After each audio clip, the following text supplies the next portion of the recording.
Welcome to Squat Rex. Today I'm going to give you 2 tips for your overhead squat. First tip is to sit down instead of sitting back. I mentioned this in Squat Rex 21, that the sit back cue is not a very helpful one when you are doing front squats, when you're doing high bar squats, and when you're doing overhead squats. Often what I'll see with trainees when they are doing overhead squats is people doing what is essentially a low bar squat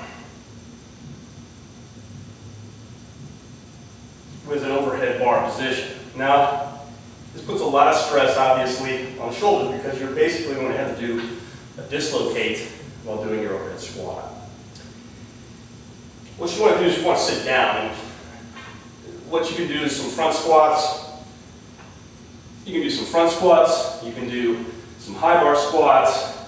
You can do an overhead squats to begin with, that's fine. You might try some goblet squats. Any of those will help you out. Patterning the sit down rather than sit back cue with your overhead squats.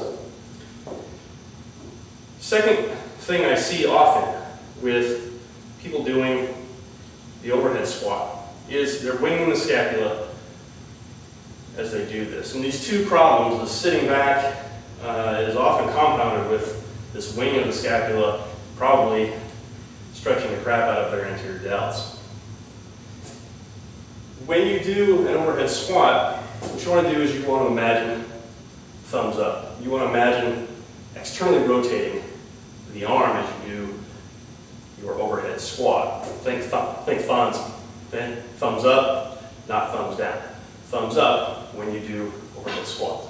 Often when you watch lifters doing body weight snatches, they aren't using any weight, they're just patterning their snatch. Often what you'll see is, you'll see them doing a thumbs up movement when they're doing their snatch.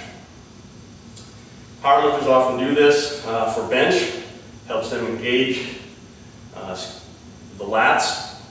You're engaging infraspinatus, and what you're doing is you're stretching out the lats, thus engaging them in the movement. What you'll find is if you do this with your overhead squat, you're going to actually have more tension in through the lats as you do the overhead squat. It isn't going to feel like you're just simply balancing this weight overhead. You're actually going to be pulling the weight into position. So,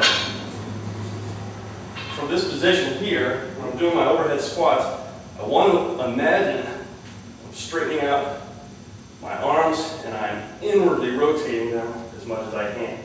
Now, you're probably not going to be able to do this with a heavy weight, but you can pattern it with a lighter weight over the PVC. So, sit down and do the Fonzie when you're doing your overhead squats.